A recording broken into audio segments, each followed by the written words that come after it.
هیره یا فرګټ رونو ضرور به له نوم سره اشنا وئ او په اوس وخت کې دغه بیماري یا دغه مرض ډیر زیات شوی دی له ما نه نیولې تر ماشومه له ماشوم نه تر بوډا پورې چېرته مې چې یو څه شی ایښی وي نیم ساعت وروسته رانه پوښتنه وکړه ما هغه څه شی ایښی هېڅ رانه له هیره وتلی چې ما به دا چېرته ایښی وي ګرد ګاډېږه ګرد تاوېږه او راتاوېږه ولې دا اصلا هیره ته دې ته فرګټ ویلی شي یعنې هېرېدل یو شی له چا نه فراموش کېږي هېرېږي دا رښتیا هم یوه ډېره غټه ستونزه ده که نه همدغه شان مطالعه کوونکي هم د مطالعې پر مهال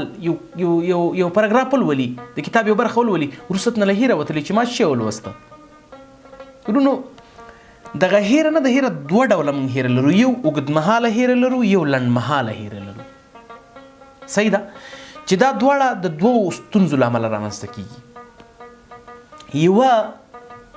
اوږدمهاله هیره هغه هیره ده چې انسان له پیدایش نه په داسې حالاتو کې پیدا وي چې د هغه نه یو څه هېرېږي صحیح ده هغه یو څه هېرېږي دغه ستونزه رښتیا هم چې کله انسان د پیدایش نه په داسې حالات کې د ده نه ډېر یو څه هېرېږي د دې ستونزې سر لاس او ګرېوان په دې مرض اخته یي مبتلا یي نو دغه خلک بیا تمرین ته ضرورت لري تمرین وکړي د تمرین پر اساس دوی کولی شي دغه هیره او دغه مرض له منځه یوسي خو ځینې خلک بیا داسې چې هغوی د پیدایش نه داسې نه وي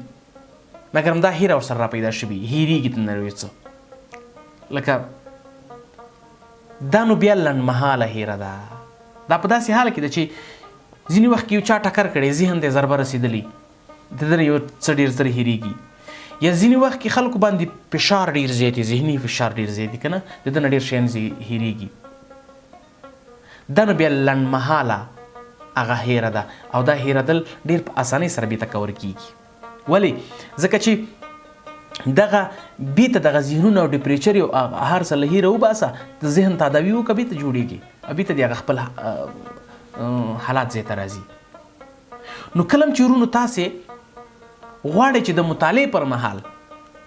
د هیرې له ستونزې سره مخ نشئ او د هیرې ستونزه له منځه یوسئ او کله چې مطالعه کوئ یو پرفیکټ مطالعه وکړئ یو منظمه مطالعه وکړئ او یو څه درنه له هیره ونه وځي ولې چې دا ستا کړې مطالعه څومره وخت چې د کړې دا وخت هم درنه ضایع نه شي نو د مطالعې پر مهال څو نقطو ته ډېر زیات پام وکړئ یوه خبره دا ده که نه چې کوم ځای کې ناست او دغه مطالعه چې کوم ځای کې کوئ همدغه ځای ته متوجه اوسه داسې نه چې ناسته یم له تا سره او زړه مې په کندو کې دی نه دا خبره باید نه وي کوم څه چې لولې ذهنا او جسما همدې کتاب ته متوجه اوسه دوهمه خبره دا ده چې کله ته مطالعه کوي او غواړې چې بیا د مطالعې له هیره ونوځي د دې کومې لیکنې او کومې جملې او کوم پاراګراف چې ته لولې دې ته په ذهن کې یو تصور جوړ کړه یو خیال جوړ کړه وګوره که تا نه بیا دا کتاب هم له هیره ووځي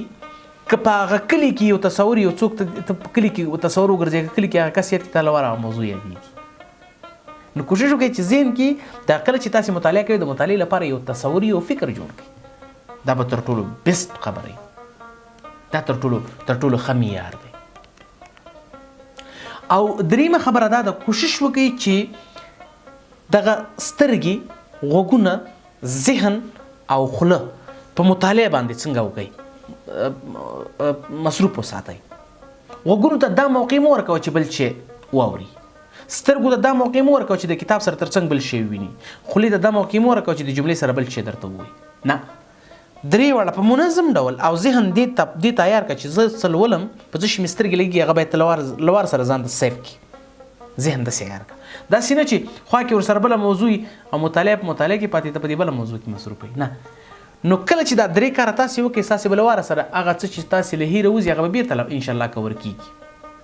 نو کله چې تاسې غواړئ چې مطالعه مو له هیره ونه وځي نو دا درې کاره ضرور وکړئ لومړی دا ده چې ذهنا او جسما مطالعې ته کښېنئ داسې نه چې خیال پلوي د کلي وهي او ناس مطالعې ته دوهمه خبره دا ده چې کله تاسې مطالعه کوئ او له هیره مو ونه وځي نو دا خبره دا ده چې تاسې باید ذهنا او جسما دلته متوجه اوسئ او دوامه خبره دا ده چې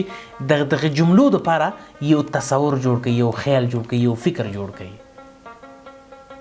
او دریمه خبره دا ده چې خپل سترګې، خپل غوږونه، خپل ذهن او خپل خوله کتاب سره عیار کړئ.